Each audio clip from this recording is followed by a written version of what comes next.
Climate change is one of the most important issues facing us today. Scientists have shown that, starting with the Industrial Revolution, our increasing use of fossil fuels is increasing the warmth of planet Earth. We are in fact pushing Mother Nature into new territory at a rate that she has likely never seen before. We need to change, and we means everybody. As individuals, the most powerful weapon we have in this battle is the ability to control our own carbon footprint. And remember, as individuals, we number in the billions. Our carbon footprint refers to the greenhouse gases released into the atmosphere because of what we do or buy. What are these greenhouse gases? Carbon dioxide, or CO2, is the most dominant of the greenhouse gases we produce. CO2 is emitted when we burn fossil fuel to heat a home, generate electricity, or drive to the store. The next most abundant gas is methane, or CH4. It's the main component of natural gas, but it's also produced when organic matter decomposes in an absence of oxygen, which happens in flooded rice paddies or in landfill. And animals like cows and sheep produce methane as a major product in their digestive tracts. It makes its way into the atmosphere via what you might call the usual channels. Then there's nitrous oxide, N2O, also known as laughing gas. Nitrous oxide is produced when bacteria break down the nitrogen compounds in soils in the oceans.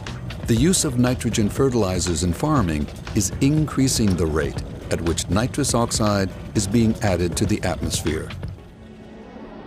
Methane and nitrous oxide are emitted into the atmosphere in much smaller quantities than CO2, but they still have a significant effect on climate. When comparing the different impacts of these gases, we usually refer to carbon dioxide equivalence. This is a measure that is based on the potential that each gas has to contribute to global warming.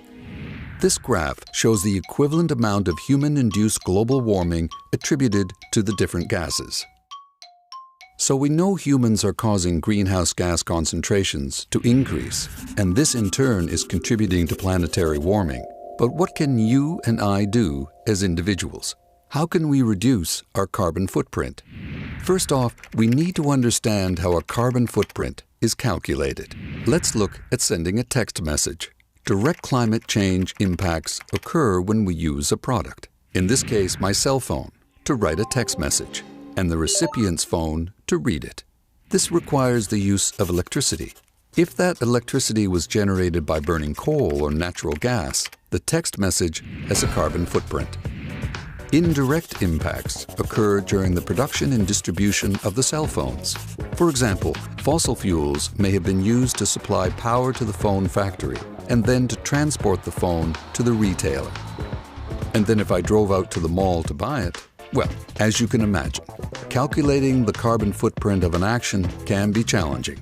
But just being able to make informed decisions when choosing one activity over another is what's really important. For example, I knew that sending a text message was greener than driving across town to share my news. In British Columbia, our households account for 1/3 of greenhouse gas emissions. Let's look at some of the choices we can make to reduce that carbon footprint.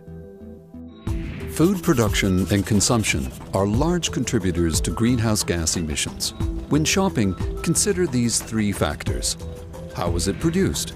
From where did it come? And how did it get here? The term food miles is often used to describe the potential greenhouse gas impact of agricultural products. Generally speaking, locally produced foods are associated with fewer food miles. Foods that arrive by air have a much higher carbon footprint than those that arrive by ship. Likewise, produce that has been grown in heated greenhouses also has a high carbon footprint. Meat and dairy products have high carbon footprints because of the methane produced by cattle, and if there's deforestation to provide grazing land. But surprisingly, the easiest way to reduce greenhouse gas emissions associated with our food supply isn't watching what we consume. Instead, it's reducing what we don't consume. According to the Food Waste in Canada study, an estimated 40% of food is wasted after leaving the farm. Methane may be emitted when waste food decays in the landfills, so discarding food makes total emissions in the production and consumption cycle even worse. So, plant a garden, buy local, and eat your leftovers. Okay, so we know about the impact when food is flown to its destination. Well, we can be part of that same problem. Tourism accounts for an estimated 5% of global greenhouse gas emissions, and air travel is the most significant contributor to that percentage.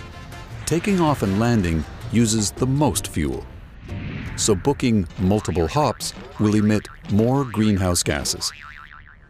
Based on average ridership, a train is usually the greenest mode of transportation, followed by an automobile carrying multiple passengers. However, if we include emissions associated with building infrastructure like rail lines and roads, the actual carbon footprint of a vacation can increase significantly. Transporting a family across the country or across the world burns a lot of fossil fuel and is expensive. Luckily for British Columbians, we live in one of the world's top tourist destinations. So think about pitching a tent in one of our great natural parks, or take the time to re-explore your own city. Nothing beats staycations.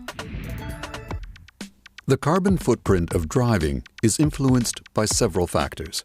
First is the number of people in the car. Carpooling is an opportunity to save money and the planet. It even saves time when HOV lanes are available. Surprisingly, about 50% of the fuel consumed in city driving is used during acceleration. To reduce this, use the most efficient route, combine trips, and travel at off-peak times. Reducing idling time is also important. Idling for 10 minutes a day can produce a quarter ton of CO2 emissions each year. Maintaining your vehicle and checking your tire pressure at least once a month can reduce fuel consumption by as much as 10%. When buying a car, consider its city and highway gas rating. Smaller cars, eco and hybrid versions of cars, and now electric cars are available from almost every manufacturer. Starting off on the right set of wheels can save you many hundreds or even thousands of dollars a year. And instead of just passing that old jalopy on to someone else, Scrap It BC provides incentives to move older, higher polluting vehicles off the road. And finally, traveling by transit, bicycle, or even walking benefits more than just the Earth's atmosphere. It allows us to enjoy the added bonuses of physical activity and social interaction while saving money. Heating our homes is often our largest use of household energy. When our heating bills arrive each winter, we are reminded of the amount of energy it takes to keep warm. We are lucky in BC that most of our electricity is generated by hydro. Heating from electricity means your carbon footprint is low for now, but the demand for more electricity is creating the need for additional sources of energy. Homes that heat with oil or natural gas currently have a larger carbon footprint. Whatever your heating source, it is beneficial to use less fuel. So before we go any further, let's put on a sweater and turn down the thermostat by 1 degree. When you go to bed at night or leave on vacation, turn it down another 3 or 4 degrees. Draft proofing by plugging air leaks is a cheap and effective way to reduce energy consumption and has a fast payback time. In cold weather, use ceiling fans to distribute heat that collects against the ceiling. This will create a more consistent temperature in the room. If your feet are cold, your body will feel cold.